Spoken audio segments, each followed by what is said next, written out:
कैसे हैं आप लोग। स्वागत है मेरे एक नए वीडियो में। तो जैसे कि आप देख सकते हो मैं घर में हूँ और जब जहाँ तक आप लोगों ने वीडियो देखा है तो लास्ट वीडियो मेरा था, हम ऑलमोस्ट वाराणसी रात में कंप्लीट करके गया अगले दिन निकलने वाले थे। तो क्या हुआ and let me tell you, और गया में कोई वीडियोस नहीं आएगा गाइस। वाराणसी के बाद सीधा यही वीडियो आएगा जो कि मोस्ट प्रोबेबली यही लास्ट पार्ट होगा ये सीरीज का। तो जैसे कि आप लोगों को पता था कि मेरा प्लान था वाराणसी से गया जाने का, और गया में हम पिंडदान करके वापस भुवनेश्वर आने वाले थे। लेकिन कुछ ऐसा हुआ जो कि अनएक्सपेक्टेड था। तो जनरली हमने 2 महीने पहले से ही टिकट सारे बुक करके रखे थे, from Bhubaneswar to Varanasi, Prayagraj, Ayodhya and back to Bhubaneswar.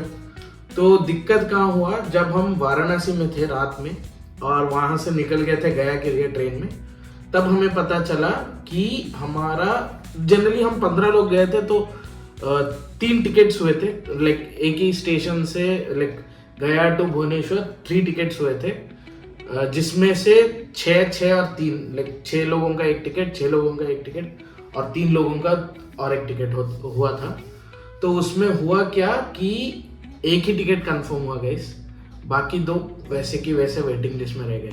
जब हम किए थे भी तब क्या हुआ था, 6 टिकट कंफर्म तो हो गए थे, बाकी 9 वेटिंग लिस्ट 1 से 1 to 9 तक रह गया था। तो एक्सपेक्टेड था कि वेटिंग लिस्ट 1 जब है तो मोस्ट प्रोबेबली कंफर्म हो जाएगा। लेकिन हमारे ऊपर ऐसे बम फूटा उस दिन जब चार्ट प्रिपेयर हो गया और पता चला कि एक भी टिकट कंफर्म नहीं हुआ गाइस। तो दिक्कत ये था कि हमारा ऑफिस वगैरह सब वर्किंग प्रोफेशनल्स हैं, तो सब ऑफिस वगैरह छुट्टी लेके आए थे। तो जैसे भी हो भुवनेश्वर तक पहुंचना था। तो हमने क्या किया, जैसे ही गया पहुंचे, गया आई थिंक अर्ली मॉर्निंग 3-3:30 बजे ऐसे पहुंचे अर्ली मॉर्निंग। तो हमारा पूजा जो था वो था बड़े मामा जी, छोटे मामा जी और पापा का, ये तीनों और एंड मामी और मम्मी, 6 लोगों का मेजर पूजा था क्योंकि वो पिंडदान था। तो बच्चों का कुछ काम नहीं था उसमें। तो हमने क्या किया, लाइक मैं और मेरा भाई, मेरे मौसी का 2 भाई, दोनों चारों मिलके क्या डिसाइड किए, लेट वो लोग जाके पूजा करने दो, हम ऑल्टरनेटिव ढूंढते हैं। तो हमने कोशिश किया गया से भाई फ्लाइट्स वगैरह मिल जाएगा या कुछ भी, लेकिन फ्लाइट भी नहीं था। फ्लाइट था 2 दिन के बाद, क्योंकि गया में ज़्यादा फ्लाइट्स होते नहीं है भुवनेश्वर तक। तो हम एट लास्ट डिसाइड किए बाई रोड आने का। तो बाई रोड के लिए हम ट्रैवल अलग अलग, जनरली आपको पता होगा अलग अलग ट्रैवल से हम एस्टिमेशंस लेते हैं, और एट लास्ट फाइनली एक ट्रैवल बुक किए। और वो ट्रैवलर वो इनोवा था बेसिकली। हम कितने 7 लोग आ गए, और बाकी जो 2 लोगों का कंफर्म नहीं होता वो छोटा बच्चा था, जो मेरी मामा जी का छोटा लड़का है, और लड़की थी, दोनों छोटे हैं। तो उनका एक प्लेटफॉर्म टिकट करवा के हम दे दिए। और वहाँ पे टीटी, वो ट्रेन में अलग स्टोरी था जो कि भाई हैंडल कर रहा था, मेरा भाई, जो टीटी के साथ बात करके उनका डिफरेंस अमाउंट पे करके, ज़्यादा कुछ नहीं हुआ क्योंकि दो ही बच्चे थे तो दे मैनेज्ड। लेकिन दिक्कत होता है हमारे यहाँ से, क्योंकि मैं, बड़े मामा जी के पूरे फैमिली और मौसी का पूरा फैमिली, हम 7 लोग बाई रोड ट्रैवल करने वाले थे। तो ट्रैवलिंग में क्या हुआ, कुछ भूल ना जाओ इसलिए पॉइंट्स रखा हूँ गाइस। तो जनरली वहाँ का रेट्स है 18 रुपीज़ पर किलोमीटर, और वहाँ से हमारा घर था 700 अप्रॉक्स। सो 700 आना जाना 1400। सो 1400 किलोमीटर्स का हमारा ऑलमोस्ट एस्टिमेशन पड़ रहा था 26-27,000। सब मतलब 26 ही है, 25 to 26, बट हम हायर एज पकड़ के चल रहे थे 27,000। तो हमने बुक कर दिया, सब अच्छा था, गाड़ी आ गया। तो हम वो जो ट्रेन बैच, अभी ट्रेन बैच और कार बैच बताऊंगा क्योंकि आपको क्लैरिटी आ जाएगा। तो ट्रेन बैच वालों का ट्रेन था 12:30 बजे, तो हम भी उसी टाइम पे निकल गए। और गया से टुवर्ड्स भुवनेश्वर 700 किलोमीटर्स आपको ऑलमोस्ट 12 से 13 घंटा लगेगा, उससे ज़्यादा नहीं गैस। आप जो भी ट्रैवल करते हो आपको पता ही होगा कि जितना भी खराब रास्ता हो, जो भी हो, max bye max it's 14 hours journey. तो हमने वही सोचा 12 बजे निकलेंगे, रात 2-3 बजे तक पहुंच जाएंगे, अगले दिन थोड़ा रेस्ट मिल जाएगा और सब अपने अपने ऑफिस में निकल जाएंगे। तो स्टार्ट हो गया। तो यहाँ पे आप देखिए कि वेदर कैसा था। मैंने बिल्कुल वीडियो नहीं निकाला क्योंकि इतना एग्जॉस्ट हो गए थे। वाराणसी में तो एग्जॉस्ट हो ही गए थे, लेकिन गया में जब ये ढूंढना वगैरह, वो सबसे टीडियस जॉब होता है गैस। ये वाला ढूंढो, यहाँ से वहाँ जाओ, वो ट्रैवलर को पूछो, वो बहुत बेकार काम होता है, लेकिन करना पड़ा और कुछ ऑप्शन नहीं था। तो और वीडियो बनाने का भी मन नहीं किया, तो इसीलिए वीडियो कुछ नहीं किया, बस छोटा छोटा क्लिप्स यहाँ पे मैं डाल दूंगा, जो कि ट्रैवलिंग कितना अच्छा वेदर था बेसिकली। और सडनली वेदर अच्छे से थोड़ा खराब होते होते बारिश गिरने लगी।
अभी आपने जैसे देखा बारिश शुरू हो गया था। तो और जो भी प्रयागराज गया से भुवनेश्वर आए हैं, कभी भी ट्रैवल किए हैं बाय रोड, तो कुछ जगह ऐसे खराब है रास्ता कि बताओ ही मत, बहुत बहुत ही खराब रास्ता है, बट फिर भी वी मैनेज्ड।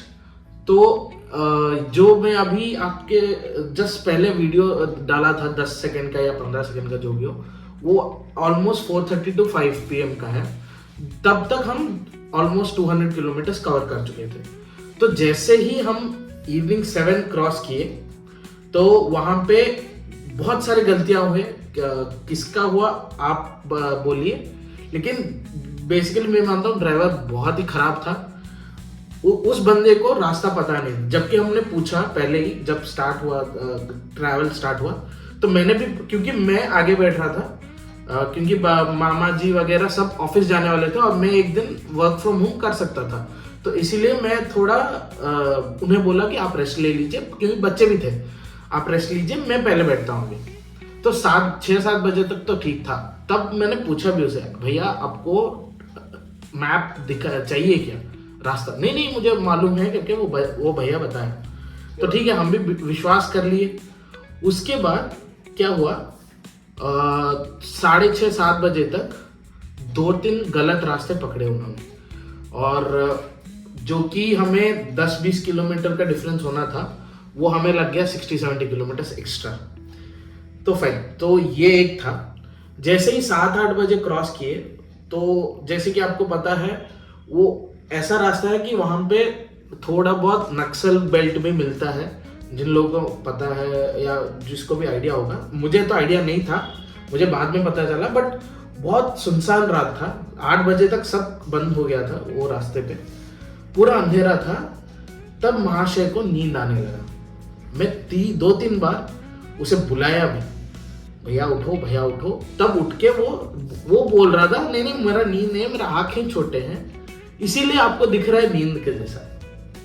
फिर भी आई वॉज ओके, ठीक है, मैं तो बैठ रहा हूँ ना, उसको टाइम टू टाइम थोड़ा ये कर लेते हैं। 2-3 बार चाय पिए। 9 बजे ऑलमोस्ट उसने 10 सेकंड के लिए पूरा अपना आंखें बंद कर दी, पूरा आंखें बंद। मैं जैसे ही देखा उसे बुला रहा हूँ, उठ नहीं रहा है। जैसे सडनली उसके चेस्ट पे मैंने ऐसा हाथ रख दिया, तब उठा, ब्रेक मार दिया वो सडनली। तब वो माना कि हाँ थोड़ा बहुत नींद लग रहा है, थोड़ा चाय पीते हैं। मैंने बोला ठीक है, आप चाय पियो, उसके बाद 10 साढ़े 10 बजे डिनर के लिए रखते हैं। वो 9 साढ़े 9 बजे चाय पिया, फिर आधा घंटा 9:30 बजे तक चाय पिया और 10 बजे तक हम डिनर के लिए बैठे। जब डिनर के लिए पहुंचे 10 बजे तक, वो बोल रहा है फिर से कि मुझे फिर से नींद लग रहा है। तो बताइए गाइस, एक ड्राइवर जो एक प्रोफेशनल ड्राइवर है, क्या एक बार चाय पीने के बाद भी उसे अगर नींद लग रहा है, शुड वी प्रोसीड? नहीं, राइट? तो ऑब्वियसली हम फैमिली थे और वो एरिया हमें पहले आइडिया नहीं था। अगर वाइजैक भुवनेश्वर होता तो मैं आंख बंद करके लेके भी आ जाता, क्योंकि हम रेगुलरली उस लाइन में ट्रैवल करते हैं। लेकिन ये थोड़ा आउट ऑफ स्कोप है कि सभी के लिए, हम मेरे लिए भी, मामा जी के लिए भी, किसी के लिए भी वो नॉन एरिया नहीं था। तो हम क्या किए, तो उसको बोले ठीक है तुम एक काम करो, थोड़ा रेस्ट ले लो, मामा जी चलाते हैं या मैं चलाता हूँ, क्योंकि दोनों चलाते हैं गाड़ी। तो ड्राइविंग वाले थे, तो मामा जी बोले ठीक है मैं लेता हूँ स्टीयरिंग। 2-3 घंटे तक चलाए मामा जी, तो ऑलमोस्ट रात 2 बजे तक मामा जी खींचे। तो हम तब तक 350 किलोमीटर या 400 किलोमीटर तक कवर कर चुके।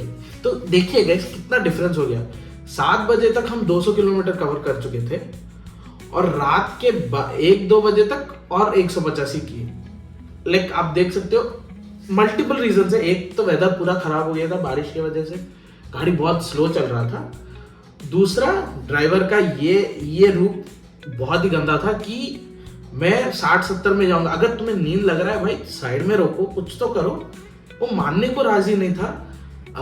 तो एट लास्ट ठीक है, एट द एंड रात 2 बजे हम उड़ीसा बॉर्डर क्रॉस कर लिए, फ्रॉम बिहार टू झारखंड से उड़ीसा बॉर्डर क्रॉस जैसे ही किया रात 2 बजे, मामा जी ने साइड में रोका, क्योंकि ऑब्वियसली मामा जी को भी नींद लगेगा, राइट? तो साइड में रोके और चाय के लिए हम रुके। तब वो ड्राइवर बोला नहीं नहीं अब मैं सेट हूँ, कोई दिक्कत नहीं है, 2:30 बजे से मैं चला लूंगा।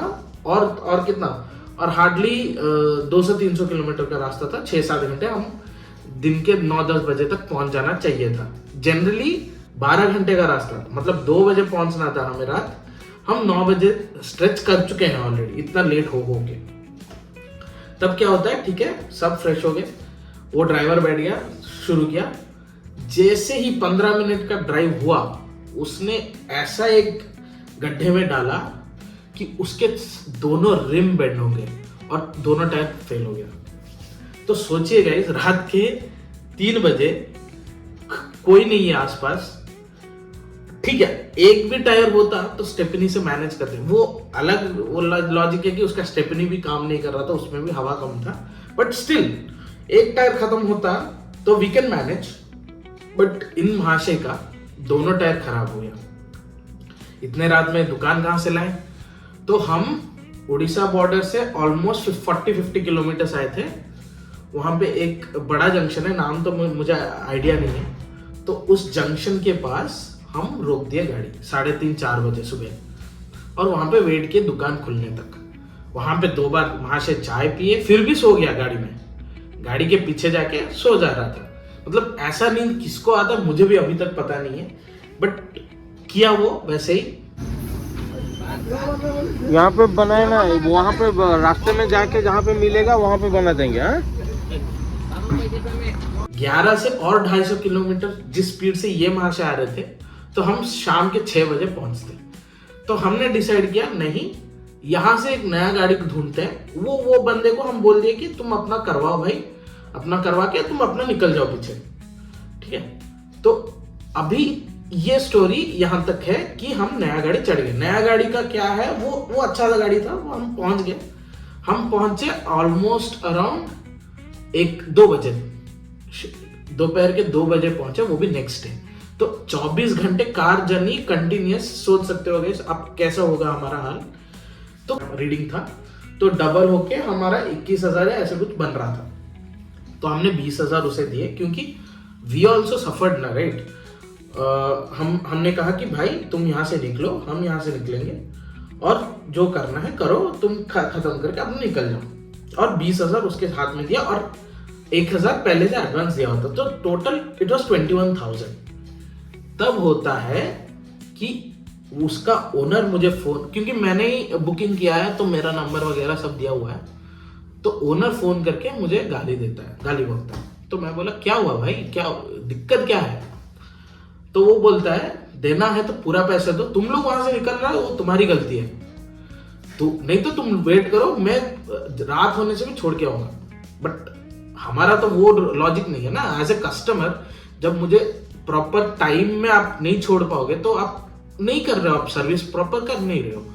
तो वो मैंने बताया, but he was adamant that नहीं आपको पूरा पैसा देना ही पड़ेगा, बट लॉजिकली बनता नहीं है। एंड आप कमेंट सेक्शन में बताओगे क्या वो सही था, क्योंकि और 200-250 किलोमीटर हम पीछे थे भुवनेश्वर से, वो तो घर तक छोड़ा भी नहीं, बट स्टिल और 8 घंटे का रास्ता बचा था हमारे लिए, और वो एक दिन पूरा ले चुका था हमारा। तो थोड़ा बहसबाजी हुआ फोन में, वो ड्राइवर ने धमकी भी दिया मारने का, बोला कि उड़ीसा में हो इसीलिए बच गए, चलो बिहार वापस, तब देखता हूँ कैसे बचोगे। और इन सब में हमने उसे 20,000 पकड़वाया, फोटो वगैरह जो खींचना था उसका खींच लिए और हम निकल गए। और तब उसके ओनर का व्हाट्सएप में मुझे मैसेज आता है, मैं पढ़ के सुनाता हूँ गाइस। तो वो बोलता है सुन, तेरा आधार कार्ड हम जिस होटल में थे उस होटल में दिया हुआ है जब बुकिंग वाले के दिन, और वो होटल वाला मेरा दोस्त है, और ये व्हाट्सएप चैट प्रूफ है कि क्या बात हुआ था और क्या पैसा लेना था, और कॉल रिकॉर्डिंग है मेरे पास। अभी जा रहा हूँ, आधार कार्ड लूंगा और तेरे पे कोर्ट केस करूंगा गया में, और तू मुझे 20,000 दे रहा था ना, मैं 6,000 अपना क्यों लॉस करवाऊं, और अब अपना लड़ते रहना केस यहाँ पे, और आना ही पड़ेगा, फिर बताता हूँ किससे पंगा लिया है। तो ये खुल्लम खुल्ला भाई धमकी दिया था मुझे। तो कुछ ऐसा था। अब बताइए इस मूड में कहाँ वीडियो शूट हो पाता, तो इसीलिए रिटर्न जर्नी का कुछ भी वीडियो मैंने नहीं बनाया। और एट लास्ट हम 1:30-2 बजे दोपहर के अगले दिन आके पहुंच गए, और आज मैं 2-3 दिन बाद शूट कर रहा हूँ क्योंकि तबीयत भी थोड़ा खराब था, इतना अच्छा चल नहीं रहा था, तो ये हो गया। तो ये था हमारा रिटर्न जर्नी का एक्सपीरियंस। एंड एक 100% सजेशन मैं देता हूँ गाइस, जो भी इस तरफ से जा रहे हो, ट्राई करो कि कंफर्म टिकट लेके ही जाना, क्योंकि अगर आप वेटिंग लिस्ट 1 पे भी हो तो रिस्क मत लेना, अकेले हो तो भी नहीं। मैं तो फैमिली के साथ रिस्क लेके फंस गया, but still try to get confirm ticket, नहीं तो फ्लाइट में आ जाओ, लेकिन ये वाला धंधा मत करो। ये बाई रोड वाला जर्नी बहुत ही खराब होता है, ठीक है। तो ये हो गया था एक्सपीरियंस। अब आते हैं, बहुत लोग मे बी कमेंट्स में नहीं बताए, बट मुझे पर्सनली मैसेजेस आए कि अपना जर्नी को थोड़ा एलाबोरेट करो, कितना खर्चा हुआ, क्या हुआ, एस्टिमेशंस डालो जो। तो गाइस पहले आते हैं ट्रिप के खर्चे पे, और ट्रिप के खर्चे में जो बेसिक मोटा मोटा खर्चा होता है वो है ट्रेन टिकट्स और रूम रेंट्स। तो गाइस ट्रेन जर्नी में पहले मैं भुवनेश्वर टू भुवनेश्वर का ही बताऊंगा। सो भुवनेश्वर टू प्रयागराज हमारा पड़ गया था, हम सेकेंड एसी में गए थे ऑब्वियसली, तो 3,000 का पर हेड का टिकट था। और नेक्स्ट हम प्रयागराज से अयोध्या गए थे, वो एक चेयर कार में ही गए थे, एसी चेयर कार में, तो वो पर पर्सन गिरा था 350 रुपीज का। देन अयोध्या से वाराणसी हम गए थे वंदे भारत में। वंदे भारत में आपको विदाउट फूड 600 रुपये का टिकट पड़ा था। और वाराणसी टू गया हम जब वाराणसी से आ रहे थे तो वो भी वंदे भारत का जर्नी था, जो कि 800 रुपीज विदाउट फूड। एंड जैसे कि अब मैंने आपको बताया, कार जर्नी का मैं इंक्लूड नहीं करूंगा, मैं टिकट्स का ही रेट आपको बताऊंगा। तो गया टू भुवनेश्वर हम सेकेंड एसी में गए थे, जो कि 1800 रुपये का था। तो ये है आपका ट्रेन का खर्चा हो गया। नेक्स्ट आता है जो कि मिनिमम मतलब स्टैंडर्ड खर्चा होता है, वो है रूम्स का। तो रूम्स आपको मोटा मोटी बता दूं, एक रूम का हमें 1700 से 1800 तक पड़ रहा था, तो 2 लोगों के लिए। अगर आप 3 लोगों, एक बच्चा है तो वो हो जाएगा, एडजस्ट हो जाते हैं। बट 2 लोगों का हमें 1800 गिर रहा था, तो पर हेड 700, 800, 900 तक आप डाल सकते हो। तो अगर आप, हमने 6 दिन रुका था, तो 6 दिन का अगर आप 800 के हिसाब से डालोगे तो 5000 तक मोटा मोटी आप पकड़िए होटल का खर्चा। तो रहने का हो गया। तो नेक्स्ट होता है खाने का। तो खाने का जहाँ तक मैं बताऊं, 300 से 400 तक बहुत अच्छे से आराम से लग्जरी से आप खा सकते हो एक दिन का, एक आदमी का। तो अगर आप देखोगे, क्योंकि वहाँ पे नॉनवेज नहीं है, जो मेरे जैसा नॉनवेज लवर है गाइस, सॉरी, नहीं मिलेगा आपको कुछ भी। तो आपको वेज पे ही जिंदा रहना पड़ेगा। और आप डाल सकते हो मोटा मोटी 300 तक हाई एंड में डाल सकते हो एक दिन का खर्चा। तो खाने का खर्चा हो गया आपको 2000 डाल दीजिए मोटा मोटी। नेक्स्ट होता है आपका, ये सब हो गया, रूम हो गया। अब घूमने पे आते हैं। एडहॉक खर्चा जो होता है वो बताता हूँ। तो पहले दिन हम प्रयागराज में बोट में गए थे, जो कि त्रिवेणी संगम, घाट से त्रिवेणी संगम। तो एक हम बोट के हिसाब से ले गए थे, हमें 2 बोट लगा था और एक बोट का उन्होंने 1200 रुपये लिया। और अगर आप जाओगे पर हेड, मतलब शेयरिंग में भी जाते हैं लोग, तो 120 तक लेते हैं। लेकिन आपको कंप्लीटली ओपन टू बार्गेन है, आप जितना बार्गेन कर सकते हो।